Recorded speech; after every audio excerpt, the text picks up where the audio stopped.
musical party here with Jackie Greggs and her phenomenal band. I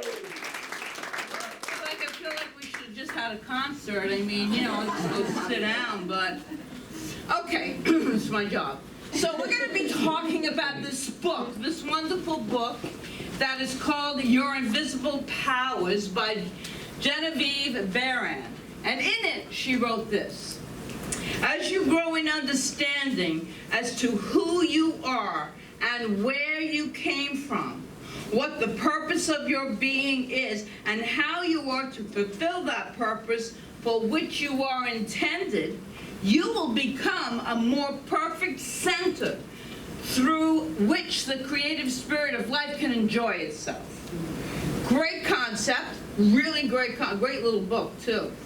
And here's how I would paraphrase the whole thing. The more we know who we are and whose we are, because we're all children of the divine, yes? Yes. Yes, we are. And the more we live the life we are meant to live, the more God has fun. The divine, Ernest Holmes said it, we are here for the delight of God to express itself through us, each and every one of us. And so that right there is a purpose, which we're going to be talking about today. So I think that's what she's saying, and let me repeat this because I think it's really very juicy. So the more juicy something is, like that music, the more we want more, right? Right. Yes. So the more we know who and whose we are, and the more we live the life that we are meant to live, the more God has fun. So let us remember that. The divine expresses through us to acknowledge itself. So being the more perfect center, which we are as these, I don't even know how to express it, because we are these divine, we are this divine energy with this body inside of it. So that's what makes us all connected in what we call the oneness, which is what New Thought is all about. Oneness. What does that even mean? It means that when we close our eyes, that's why I close my eyes a lot, it shuts out all the forms that I see, and I can only feel the oneness. So to set the tone for this month, we're going to say this, I'll ask you to repeat this after me. The more I know who and whose I am, The more I know who and whose I am, and the more I live the life I am meant to live, and the more I live the life I am meant to live, the more God has fun. the more God has fun. That's right.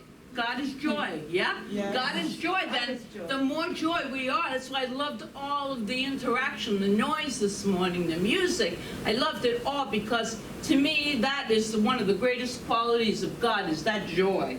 So for the next few talks, in a variety of ways, we are going to be exploring how to become more and more perfect centers. Does that sound good? Yes. I think it does. Amen. Then let's get started by seeing what happens when you say yes to knowing who and whose you are. Since I've changed the name of the talk that's in your bulletin, which I actually did the bulletins, but since then, Spirit had its way and we had a different name. So this one is called, Once You Say Yes, Then What? You can't go back. Then what, right? We can always go back, but that's not advised.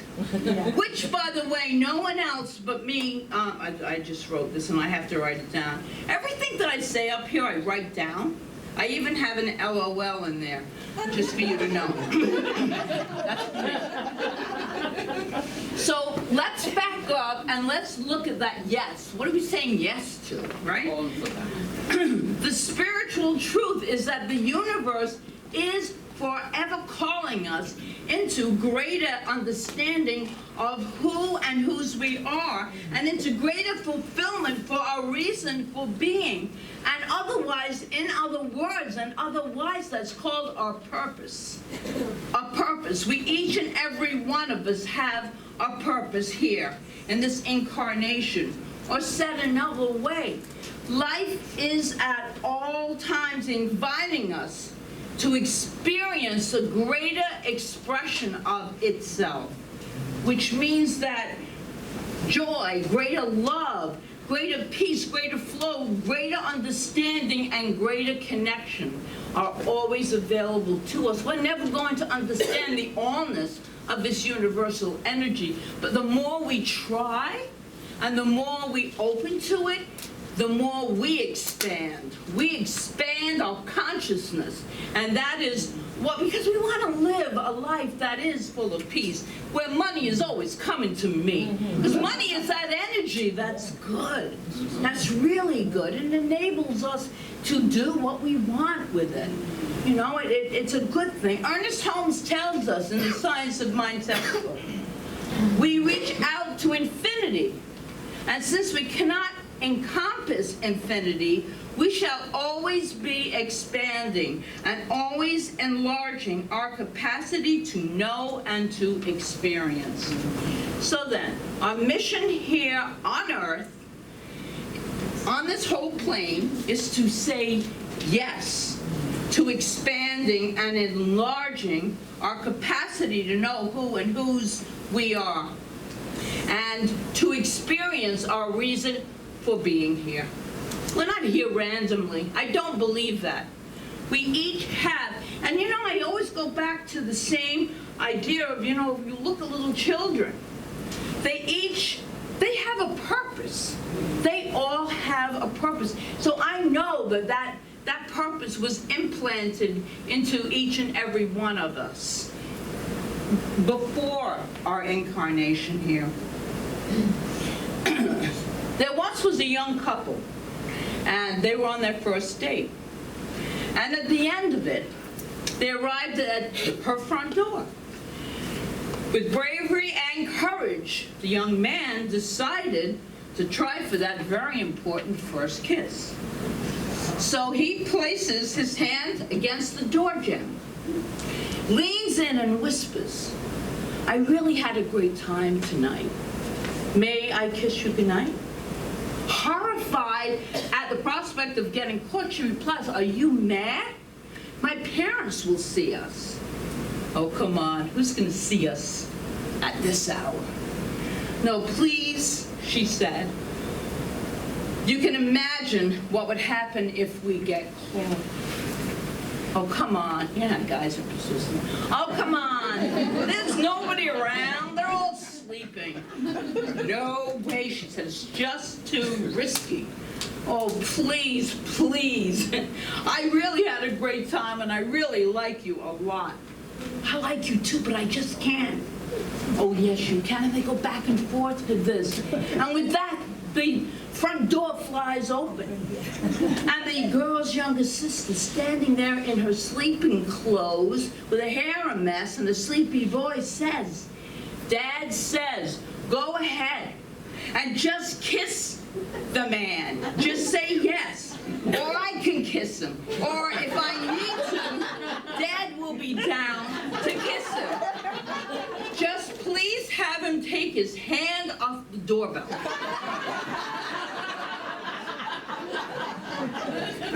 God is constantly ringing our doorbell. It truly is. It is always ringing our doorbell, inviting us to say yes. Yes to expanding. Yes to enlarging our capacity to know who and whose we really are.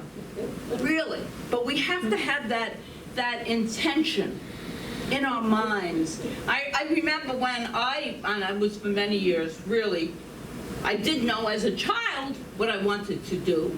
And then it got covered over. You know how that happens. It got covered over. It got trampled down. And I let it. And the thing is, it wants to express. And no matter what, it's always within us. A burning, every child has this. Every child. So, God is constantly ringing that doorbell. Are we willing to open it? And if you are, please say this then after me. I am a perfect center of the creative spirit of life. I am a perfect center of the creative I say yes to who I am. I say yes to who I am. I say yes to why I'm here. I say yes to why I'm here. That's right. 13th century poet Rumi wrote this: "You can accomplish 100 other things, but if you do not accomplish the one thing for which you have been sent, it will be as if you did nothing." As if you have done nothing. That's a pretty powerful statement, I believe. We could amass, and I've seen this, great wealth, and we could demonstrate great authority, great power, but if we miss knowing who and whose we are and sharing that unique gift with the world, and it doesn't have to be some big grandiose thing, it can be, but it can be something as simple as being a mother, okay? Because to me, that's one of the most important jobs that exists on this planet. I really believe that. But it will be, if we don't fulfill whatever it is, if we don't, it will be as if we did nothing. We're born with that song in our hearts, and we need to sing it. I know Jackie just didn't wake up one morning. Maybe she did. I don't know. I don't know that well. But I'm making this up. But she must have had within her this urge to sing that song. I mean, any song, just the urge to sing. And left unexpressed, we never feel fulfilled. We just don't. So we all have a purpose, which is intertwined with our dream. And one cannot exist without the other. If I would ask you right now, what is your purpose, and what is your current dream, and what divinely guided action have you taken to get there, would you be able to answer any of those questions? It's something for us, you don't have to answer. It's something for us to contemplate, to keep in our heart, that there's always more. There's always more. When we get to one state or one place, we have to know that there's a divine purpose taking place, and there's always more. There's always more. There is no limit in the infinite. And we know this, we say this, we read this. Do we believe this? We often spend more time planning a meal than we do planning our life. For those of you that cook. And then you still plan on what you're going to eat, right? Because we love food. I love food. But if we don't have a vision, a dream, we will create the life we've always known. And if you love the life you've always known, then you're doing it right. But if you are not really fully satisfied with the life that you're leading, there's so much more. You're not fulfilling every divinely guided action. Because I want to tell you, those divinely guided actions are not always easy. Yes. They are very challenging at times. And I'll even use the word difficult. Even in New Thought, you're not supposed to use the word difficult. It's difficult. There are times when it's really, really difficult. But let me finish what I have here, because you're going to see why. So, our divinely guided steps are always in front of us to say yes to, which means these are by means that we reach our dreams and our goals. It always is going to start with that first yes and that first step. Always. Are you saying yes to your purpose, to your dream, to your vision? Are you saying yes to your action steps then? This is one thing to have the vision and the dream, and it's quite another to take those steps, that action, that you are being divinely guided, and you know this because your human self is so uncomfortable with it, but that urge within you is so powerful. If so, there's a parable that describes what just might happen after you say yes, and it's in the book entitled The Dream Giver. I absolutely love this analogy. This is by Bruce Wilkinson, and it goes like this. I like stories that go like this. Once upon a time, there was a nobody named Ordinary who lived in a land of the familiar. One day, Ordinary received a very big dream from the dream giver. He said yes to the dream, which meant that he had to leave the land of the familiar and pursue it. Notice where that might be in your life, or could have been, or will be. The story goes on. As Ordinary gets to the edge of the comfort zone of the land of the familiar and sees the wall of fear. You all know that wall of fear, do you not? That wall's there. Feels like it's there. But we know it's all an illusion, but it still feels real. He struggles with his deep fears and then finally realizes that he can actually step through that wall of fear. He didn't think he could, but he tries, and he does. As he steps through the wall of fear, Ordinary then enters borderland. There he meets the border bullies. You ever meet a few border bullies in your life? And has to keep them from determining who he is and what he can accomplish. But he is successful, and so he continues on. Next on his journey, Ordinary enters wasteland. This is a time of loneliness, emptiness, and separation with no apparent guidance from the dream giver. He feels all alone and scared, but he keeps walking, taking one step in front of the other. By putting one step in front of the other, he eventually gets out of wasteland, and then he reaches the valley of the giants and finds all these giants which he must defeat. He feels small and weak, but the dream giver suddenly reappears and reminds him that any nobody who can get this far is actually a somebody. And all the truths that he has learned and all the experience he has had will serve him well. So Ordinary perseveres. And when he defeats the giants in the valley, he accomplishes his big dream. And this story, that's the end of it. But this story, is it? Is it for all of us? I love that story because it really feels like these things come up.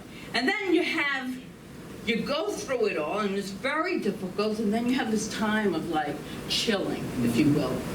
You know, where everything's going nice, it's going smoothly, and you're laughing and enjoying life. And then again, something comes up yet again for us to have to go through all of these walls of fears once again. It doesn't stop. So you have to stay with it, and that's your choice, to stay with it, and likely will then need to, and here's some points, face your fears as you leave your comfort zone, which is to me one of the biggest ones. Those fears are there. And encounter opposition from those around you. Endure a season of difficulty that tests your faith. We're going to talk about that more next week. Fight the giants that stand between you and the fulfillment of your dream. And then, and only then, will you be ready to reach that full potential. And as you achieve that big dream, Genevieve Barron suggests that this will bring great joy to God, as well as if a joy, and God is, we know that God is this energy. So if that energy is filled with joy, when we've cleared away the fear and the difficulties and the doubts, then it always happens. Anytime I've gone through these really life-changing things in my life, the other side has always been, oh wow, this is so great, because this is where the divine resides. The divine resides in the unknown as well as the known. Just remember that. You're stepping into the unknown. But nothing's unknown to divine mind. Nothing at all. And then after all that, you get to do it all over again. Because that's life. But I think that you could, I always think, I'm an optimist. You clear it away, and the next ones, Louise Hay said, oh, first you have these big boulders, but as you keep going, they become little stones. It's not been my experience, by the way. Those boulders are still boulders, all right? I'm waiting for the little stones to appear. So let me remind you that the first thing on the list is to face your fears and leave your comfort zone. That's the first, because that's all made up. It's all made up. There is no comfort zone. It's what we believe. Our beliefs create our comfort zone. But here's another. Listen to the words of the master teacher, Jesus, as he discussed, and this is from Science of Mind textbook by Dr. Holmes on page 404, and he writes this. Jesus said, "Fear not, little flock. It is your Father's good pleasure to give you the kingdom." Fear is the great enemy of humanity.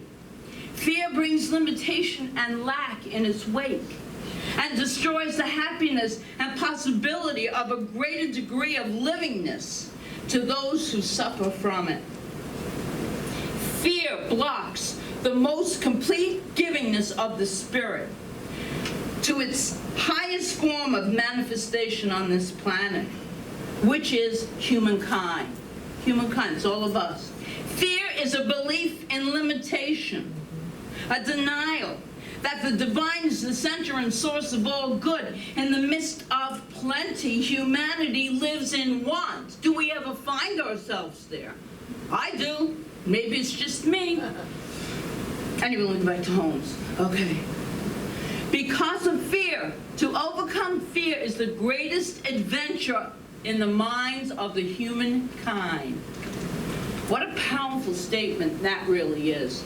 That to overcome fear is the greatest adventure of the mind of humankind. When we overcome those great fears that we've created, because they really aren't real, they just sure as heck look real. They sure do, and they feel real. And here's a little secret, that you wouldn't be having this adventure if you weren't up for it. And that means everything, even stuff that sounds so catastrophic in our lives, because there are things that are catastrophic in our lives. But even those, you're up for it. You're up for it, or you wouldn't be going through it. So, repeat this after me. I am up for the adventure. I am up for the adventure. Amen on that. And I want to leave you with one more story of a poet who was very ill. He went to his doctor to discover the cause and the cure. But his doctor, as most doctors, could not find anything wrong with him. But this was a wise doctor, I think. Doctor then said to the poet, "Sir, it might be that you have a poem in you that needs to be written, but that has not been yet." The poet replied, "Well, yes, doctor, I believe I do, but I'm afraid it's not very good, so I haven't put it on paper." The doctor then said, "Go home, write your poem, and after you do that, if you're still having these symptoms, come back to see me." Well, of course, the man had no need for the doctor. We have to do the same in life. We have to walk through that wall of fear. Do not let the fear keep us pushed back, because that's what it will do. We have to express ourselves in the ways in which we are intended to express. And do not let anyone stop. Anyone. Don't let anyone stop you. Do not let anyone stop you. They will try.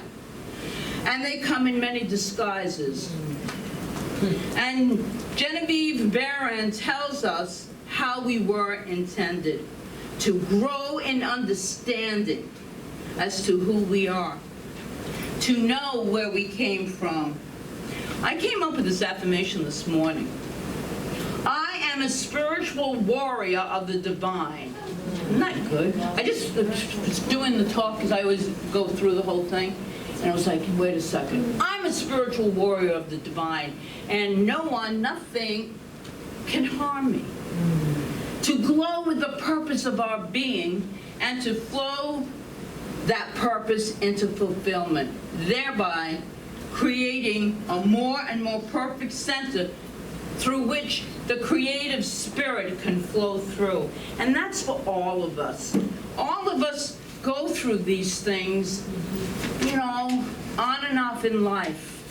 And I'm just encouraging all of us to know that there is a power for good that is always with us. That nobody, no thing, nobody, no circumstance, no belief is more powerful than that good of God. Can happen. So when we really get to that connection, that realization, then we know that we are spiritual warriors of the truth. So my charge to each and every one of us this morning then is to go out and give God one terrific time. That's it.